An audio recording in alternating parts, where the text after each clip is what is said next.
우리가 오늘 읽은 말씀은 출애굽한 이스라엘 백성들이 홍해를 건너는 기적을 경험하고 이제 본격적으로 광야를 걷기 시작한 그 초반을 다루고 있습니다.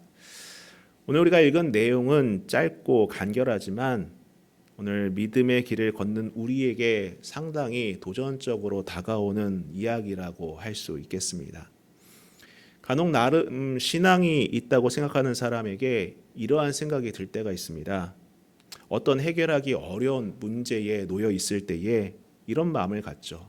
이 문제만 해결되면은 전적으로 하나님만 사랑할 텐데, 하나님이 계시다는 걸 인정하고 그분만을 섬기며 살아갈 텐데 라는 마음을 가질 때가 있다는 거예요.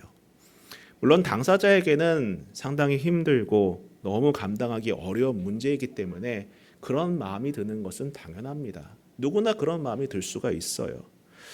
그런데 여러분, 과연 문제 하나가 해결됐다고 전적으로 하나님만을 사랑하는 마음이 생기겠습니까? 그렇다고 생각을 하시나요? 여러분께서도 현 시점에서 고민하는 것들이 있을 겁니다. 이 문제만 좀 해결되면은 정말 하나님 예배하는데 기쁘고 즐거울 텐데 라고 생각을 할 텐데, 정말 그럴까요? 사실 그러긴 쉽지 않다라는 겁니다. 문제는 언제나 반복됩니다. 그리고 인간의 욕심은 하나의 문제가 해결되는 것만으로도 만족하지 못해요. 우리는 만족하지 못하는 그런 존재들입니다. 그리고 이미 하나님을 사랑하는 사람은요, 문제 유무가 조건이 되지 않아요. 문제가 있고 없고가 문제가 아니라 이미 하나님을 사랑하고 있어요. 그렇지 않습니까? 어떤 조건을 부여하는 것이 아니라, 어떤 전제 조건을 제시하는 것이 아니라 이미 하나님을 사랑하고 있다니까요. 이미 하나님을 사랑하고 있고 문제가 있든 없든 간에 하나님만을 바라보면서 가고 있다라는 겁니다. 인생을 살아가면서 겪는 문제는 언제나 다양하고요. 그리고 반복적으로 찾아옵니다. 그렇지 않습니까? 이때 하나님보다 문제를 더 크게 생각하는 사람은 이 문제만 해결되면 이라는 생각을 반복하겠죠. 거기까지라는 겁니다. 왜 이런 현상이 벌어지겠습니까? 이유는 단순하죠. 지극히 자기 중심적인 신앙을 갖고 있었기 때문입니다. 나름 하나님 중심으로 산다고 생각했지만은 그것은 자기만의 착각이었다는 거예요. 나만의 착각. 나는 그래도 하나님 중심으로 살고 있었는데 라는 착각을 하고 있었다라는 겁니다. 오늘 말씀에서 나타나는 이스라엘의 반응도 이와 같다고 봅니다. 홍해에서 하나님의 놀라운 능력을 경험했습니다. 도저히 인간의 상식이나 지성으로는 상상조차 하지 못할 방법으로 하나님께서는 이스라엘을 구원해 내셨고, 이들은 그러한 놀라운 기적을 몸소 체험했습니다. 이처럼 생사를 넘나드는 엄청난 경험을 했다면 상식적으로 하나님만 전부여야겠죠. 그렇지 않겠습니까? 죽음에서 건짐을 당했는데 그 정도 됐으면 하나님만을 바라보며 살아야겠죠. 그런데 본문에 나오는 이 백성들의 모습을 보면은요, 광야에서 불평불만을 쏟아내고 있다라는 거예요. 앞서 구원의 감격의 승리를 찬양했던 그 기쁨은 온데간데 없고, 광야에서의 목마름과 마라의 쓴물 앞에서 이들의 그 찬양은 탄식으로 바뀌어버린 것입니다. 문제는 이들이 광야를 걸어가는 이상 이러한 결핍이나 문제가 일회성이 아니라는 거예요. 한 번으로 그치지 않는다는 것입니다.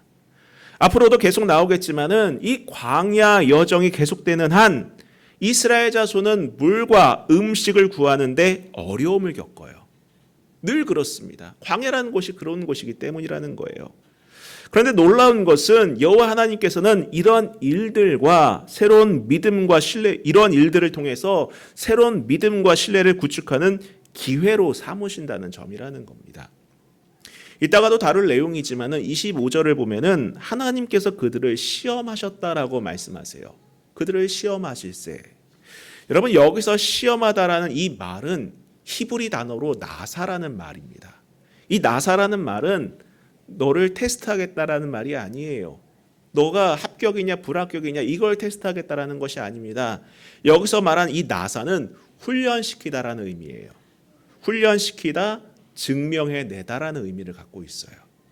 즉 여기서 시험하다라는 것은 하나님께서 이들이 하나님 백성으로서 합당한지 합당하지 않은지, 성공인지 실패인지, 합격인지 불합격인지, 이것에 대한 영역이 아니다라는 것입니다. 바로 이러한 난관들을 통해서 이스라엘 백성들은 이 시험을 통과하거나 실패하는 것이 아니라 하나님에 대해 더 많이 배우고 하나님에 대한 자신들의 신뢰를 증명해내는 과정이었다라는 것을 말씀해주고 있다라는 거예요. 신앙의 여정은요, 광야 길을 걷는 시작에 불과합니다. 이따 이 광야에서 필연적으로 겪을 수밖에 없는 다양한 시험과 난관 앞에서 과연 주의 백성들이 보여야 할 태도가 무엇인지를 한번 오늘 말씀 속에서 살펴보도록 하겠습니다. 자, 22절부터 다시 보면은 모세가 홍해에서 이스라엘 인도함에 그들이 나와서 수르 광야로 들어가서 거기서 사흘 길을 걸었으나 물을 얻지 못하고 마라에 이르렀더니 그곳 물이 써서 마시지 못하겠으므로 그 이름을 마라라 하였더라. 백성이 모세에게 원망하여 이르되 우리가 무엇을 마실까 하매, 홍해를 건넌 이스라엘 백성들은 하나님의 불과 구름 기둥의 인도하심을 따라 수르 광야로 들어갑니다. 여기서 이 수르 광야라는 이 표현이 우리가 좀 주목해 볼 필요가 있는데요.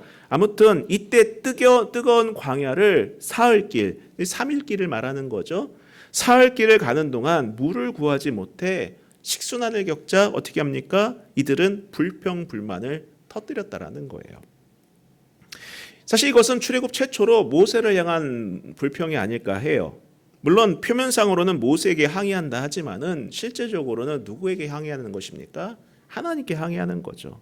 하나님을 향한 불평과 항의이다라고 볼 수 있습니다.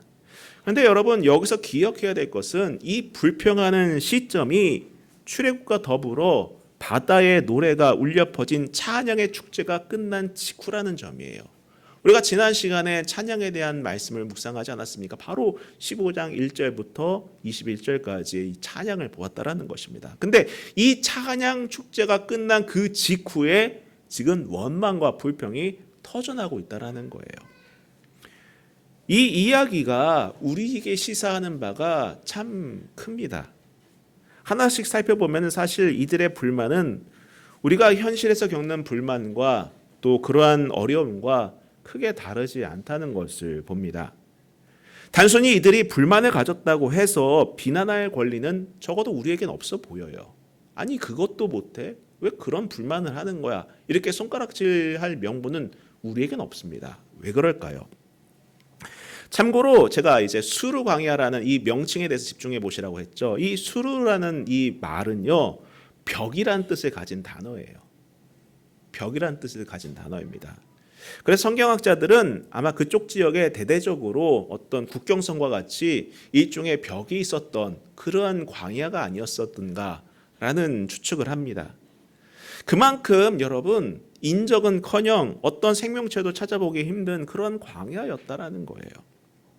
그런 광야를 물없이 많은 사람들이 사흘길, 무려 3일간이나 걸었다는 것은 인간이 느낄 수 있는 생존의 한계에 다다랐다라고 보여진다라는 거예요. 보통 인간은요, 음식 없이는 그래도 10수일은 견딘다고 해요. 여러분께서도 다 아는 상식이지 않습니까? 그러나 물이 없이는 3, 4일을 견디기 힘들다고 합니다. 3, 4일을 견디기 힘들다는 거예요. 근데 이들이 지금 어떤 상황입니까?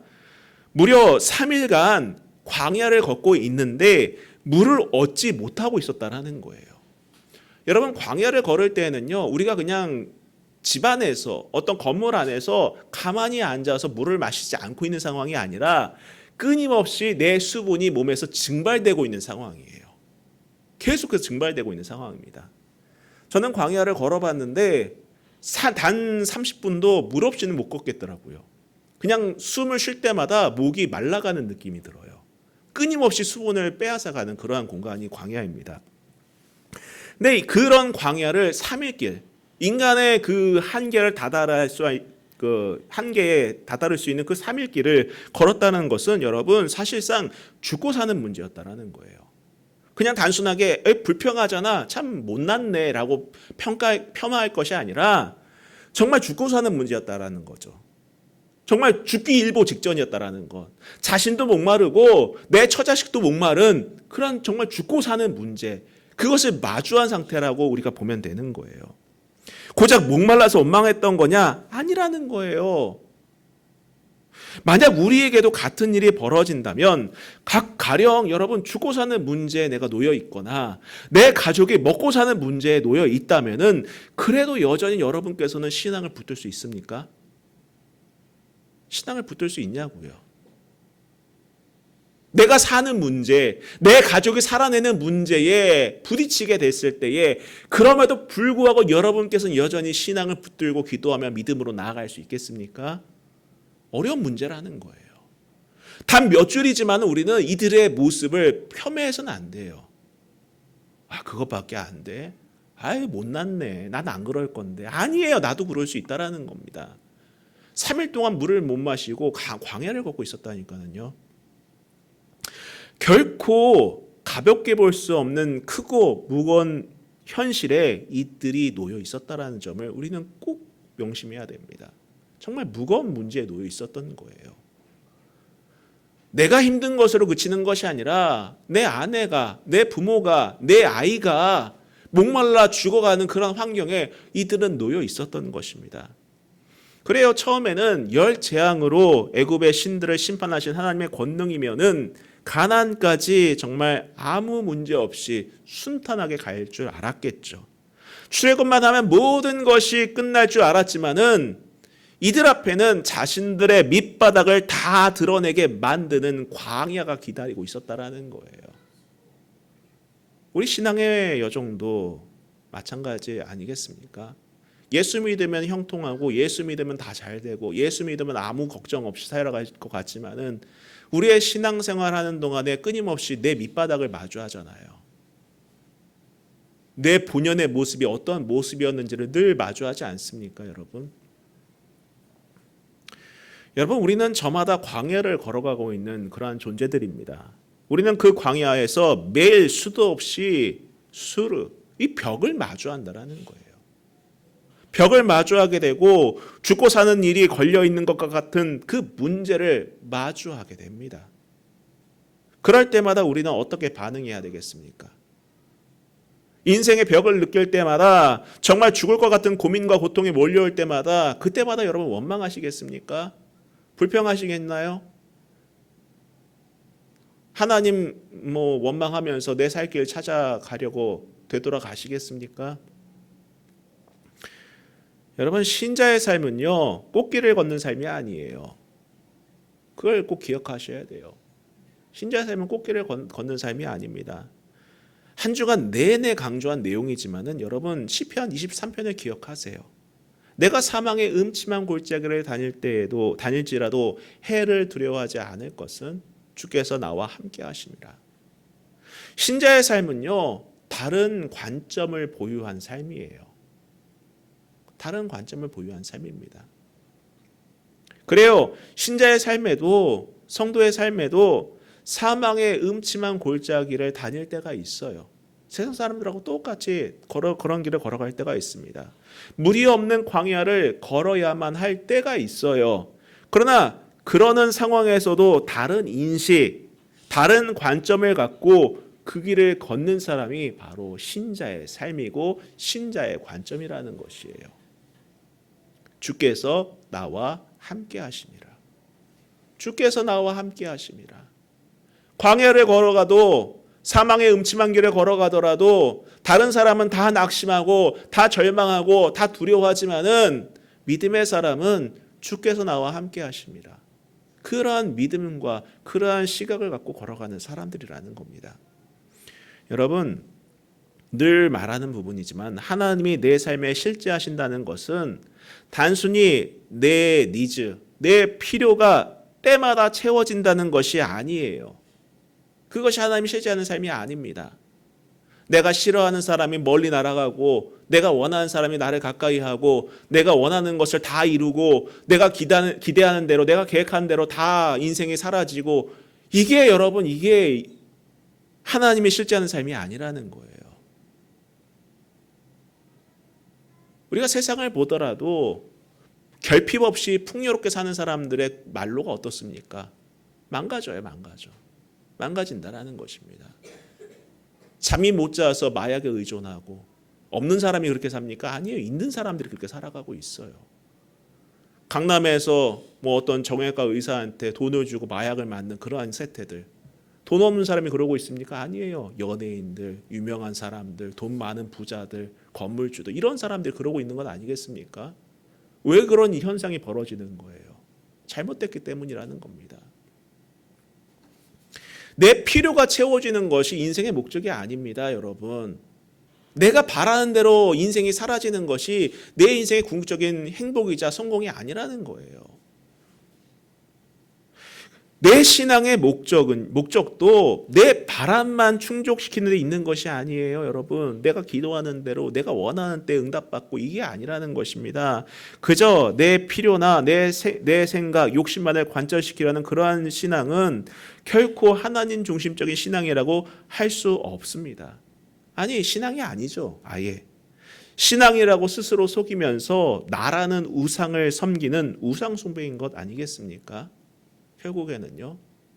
하나님은 들러리로 세워놓고 나라는 우상을 섬기는 그런 우상 숭배 아니겠어요?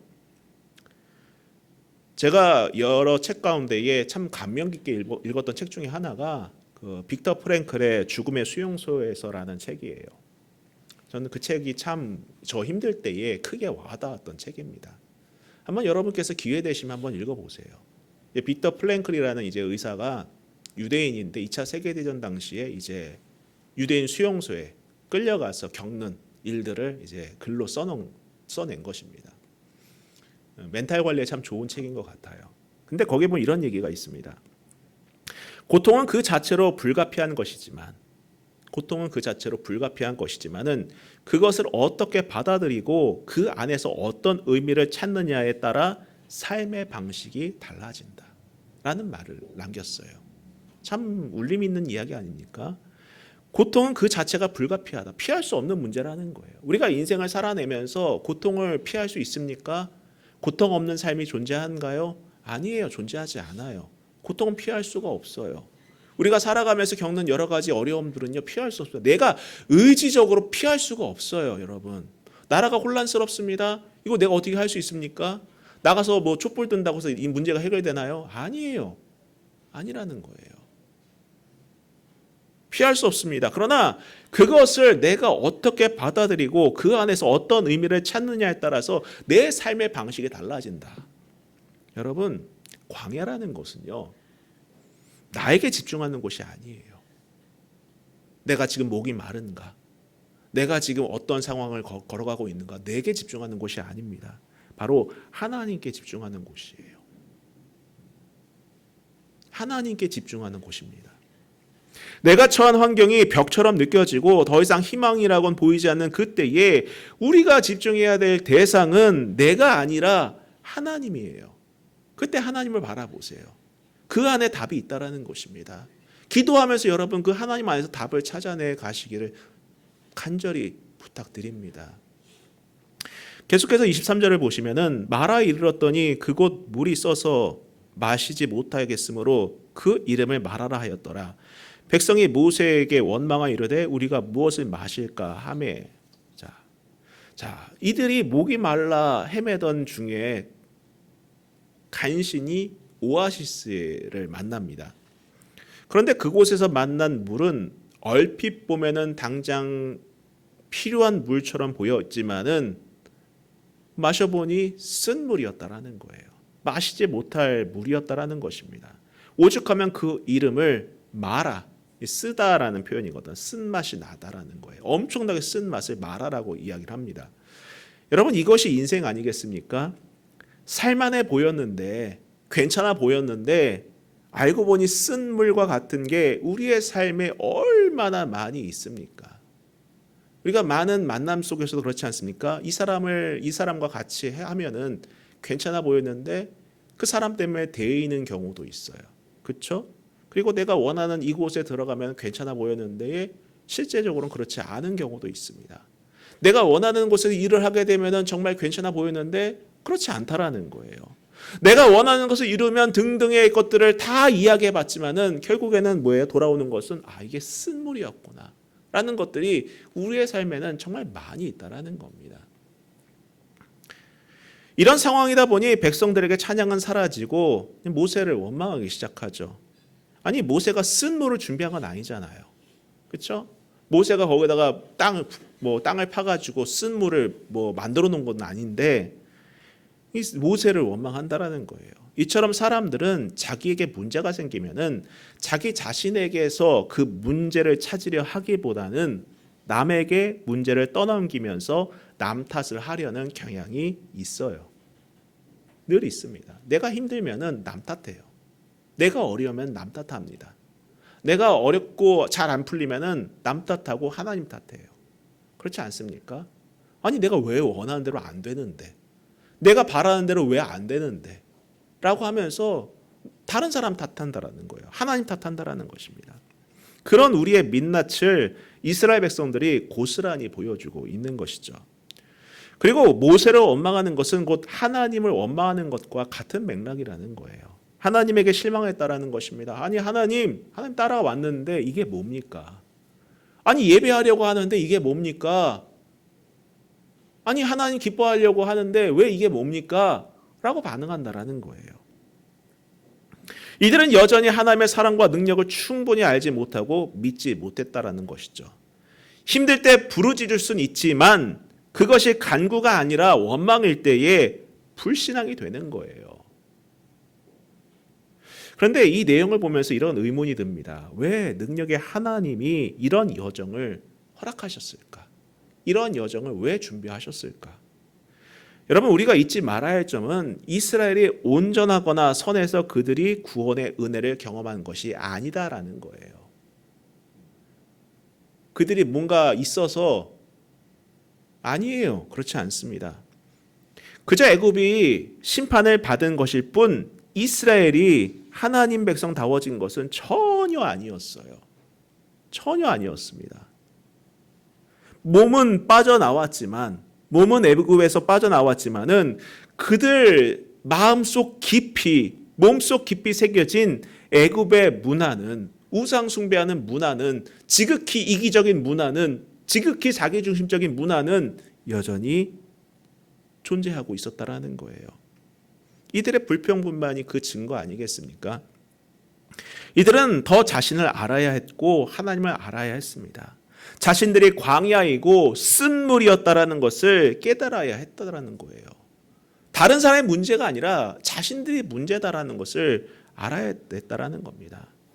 여러분, 우리도 인생의 쓴물을 만날 때마다 나를 볼 수 있어야 돼요. 흔히들 그런 말을 하지 않습니까? 어느 집단에도 빌런은 꼭 하나가 존재한다. 그렇죠? 근데 주변에 빌런이 하나도 없어요. 그럼 빌런은 누구냐? 바로 나다라는 거예요. 그런 얘기를 직장생활 하는 사람들이 얘기를 하더라고요. 여러분, 우리는 인생의 쓴물을 만날 때마다 나를 볼 수 있어야 돼요. 내가 쓴물이구나 라고 말입니다. 내가 문제였고 내가 변해야 되는구나.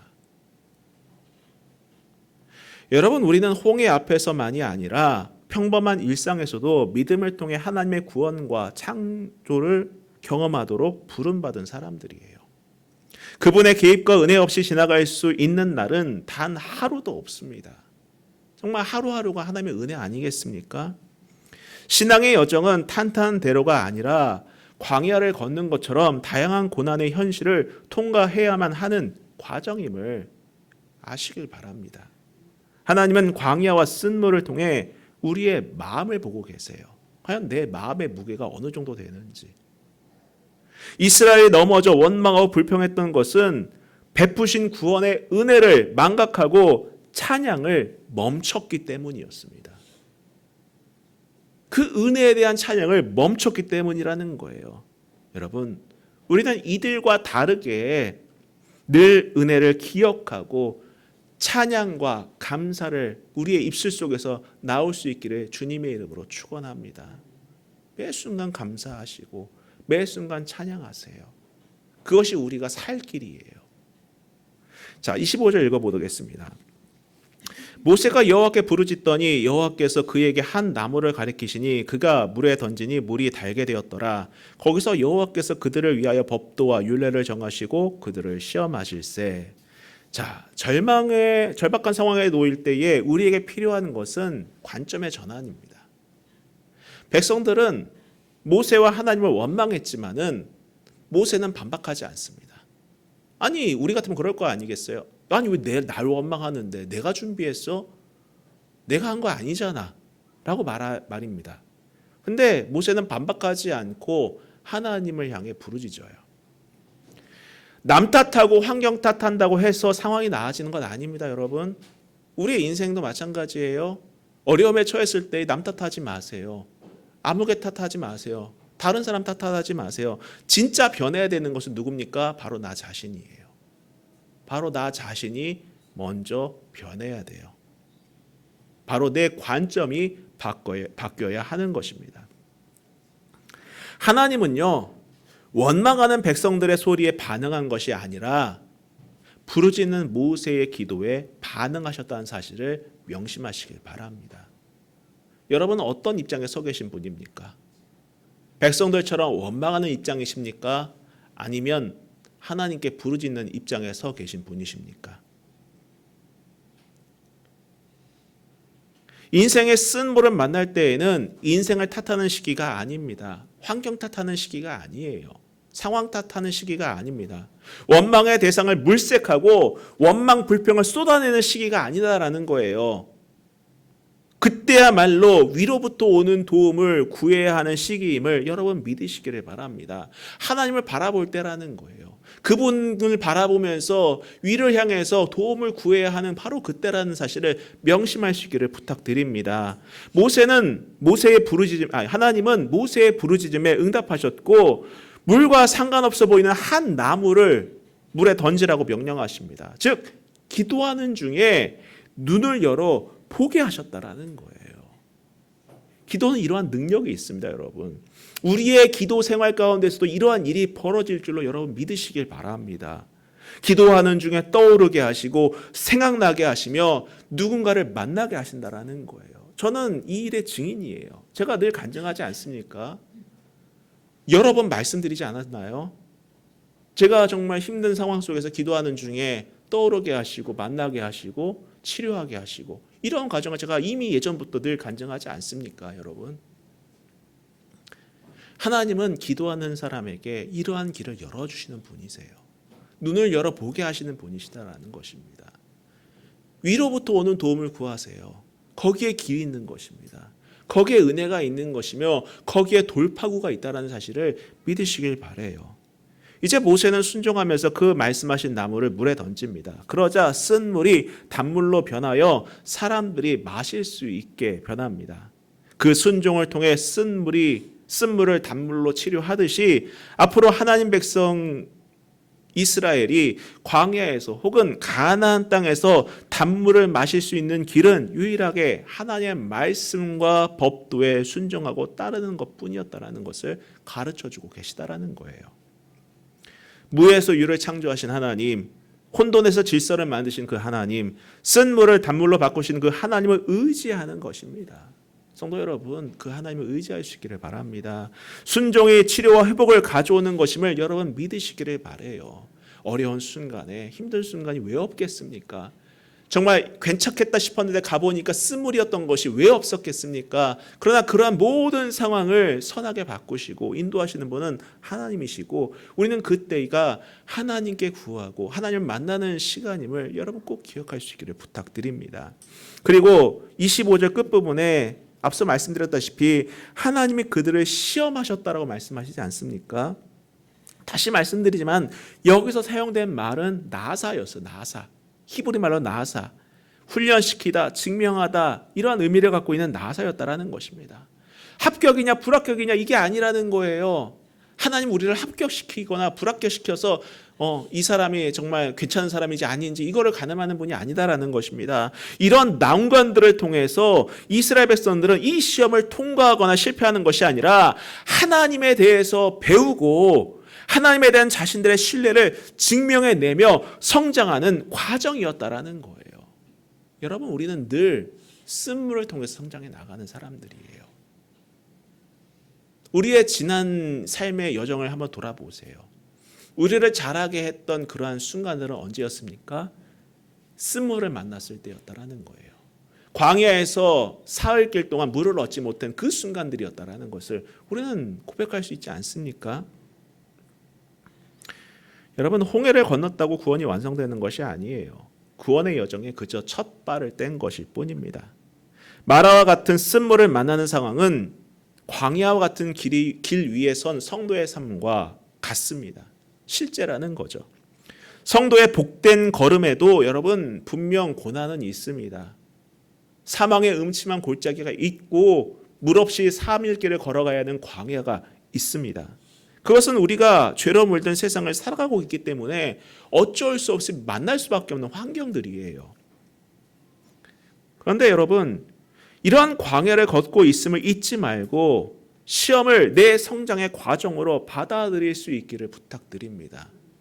환경 탓하지 말고 자신의 처지를 비관하지도 마시고 여러분, 관점을 바꾸세요. 관점을 바꾸세요. 나를 바꾸세요. 뭔가를 하라는 것이 아니라 시야를 바꾸세요. 나에게 집중하거나 문제에 집중하는 것이 아니라 하나님을 바라보시고 기도할 수 있기를 부탁드립니다. 이 인생의 쓴물이 단물로 바뀌는 축복의 주인공이 모두 되실 수 있기를 간절히 바랍니다. 자, 26절부터 읽고 마치도록 하겠습니다. 이르시되 너희가 너희 하나님 나 여호와의 말을 들어 순종하고 내가 보기에 의를 행하며 내 계명에 귀를 기울이며 내 모든 규례를 지키면 내가 애굽 사람들에게 내린 모든 질병 중 하나도 너희에게 내리지 아니하리니 나는 너희를 치료하는 여호와임이라. 그들이 엘림에 이르니 거기에 물샘 12과 종려나무 70그루가 있는지라. 거기서 그들이 그 물 곁에 장막을 치니라. 그래, 여러분, 항상 마라와 같은 쓴 물만 있는 것이 아니에요. 하나님은 백성을 위해 12샘과 70그루의 종려나무를 준비하십니다. 그래요, 우리의 인생의 여정은 쓴물도 만나는 상황도 있지만 엘림의 쉼과 평안도 주실 때도 있습니다. 여러분, 하나님의 선하심을 믿고 끝까지 그분과 동행하시기를 부탁드립니다. 쓴물을 만났을 때에는 하나님을 바라보며 부르짖는 때라는 것을 아시고 또 엘림과 같이 복된 길을 걸을 때는 또 하나님 바라보면서 감사하는 때임을 여러분 그렇게 살아가면 되는 것 아니겠습니까? 우리가 지난 금요일에 시편 108편을 묵상을 했어요. 시편 108편 1절에 하나님이여 내 마음을 정하였사오니 내가 노래하며 나의 마음을 다하여 찬양하리로다. 자, 이 말씀을 전하면서 제가 어떤 말씀드렸습니까? 이 시편 108편의 표제를 기억하라고 그러지 않았습니까? 시편 108편의 표제가 무엇이었습니까? 전쟁의 참화 속에서도 하나님을 찬양하고 신뢰함이라는 그러한 표제 아니었습니까? 전쟁의 참화나 광야와 같은 곳에서도 여러분 우리는 하나님을 찬양하고 하나님께 마음을 두어야 하는 거예요. 그게 이기는 길이고 그것이 승리하는 길이라는 거예요. 우리의 삶은 사실 그래요. 광야와 같고 전쟁의 참화와도 같습니까? 여러분 직장 생활에서 얼마나 전쟁터 같습니까? 치열하죠. 죽고 사는 문제가 그 안에서 벌어지고 있지 않습니까? 우리의 믿음의 여정 광야와 같잖아요. 그때 우리가 의지해야 될 분은 오직 하나님, 그리고 그분을 찬양하는 것. 그것이 우리에게 힘이 된다는 사실을 믿으시기 바랍니다. 왜입니까? 치료의 하나님이 곁에서 동행하고 계시기 때문이죠. 정리하겠습니다. 광야의 여정은 신자의 구원의 과정이자 성숙을 위한 시간이에요. 극적인 홍해의 경험만으로는 부족했던 것입니다. 뭔가를 크게 체험하는 것으로 사람이 그리스도인 되었다? 아니에요. 그렇지 않습니다. 뭔가 큰 은혜를 체험하였고 내가 원한 대로 되었다? 그게 전부가 아니에요. 마라와 같은 숱한 시험을 인내하고 다양한 엘림의 은혜를 경험하면서 우리의 믿음은 자라고 더 굳건해집니다. 여러분, 그렇기 때문에 힘들다고 섣불리 원망하지도 마시고 좋다고 해서 너무나도 나태해지지 마세요. 실패의 가장 흔한 원인은 무엇인지 아십니까? 일시적인 패배에 굴복하여 중도에 그만두는 것 때문이에요. 그게 실패의 가장 큰 원인이라는 것입니다. 우리의 삶에서 하나님이 희미해져 가고 내 앞에 놓인 문제가 더 커 보일 때 다시금 오늘 말씀을 기억하면서 우리 안에 하나님을 하나님 되시게 하는 그러한 믿음의 백성들 다 될 수 있기를 주님의 이름으로 축복합니다. 모든 것을 주관하시는 분을 믿고 광야와 같은 인생을 완주하는 그러한 우리 믿음의 백성들, 우리 수원의료교회 성도들이 될 수 있기를 주님의 이름으로 축복합니다. 우리 같이 찬양하고 기도하도록 하겠습니다.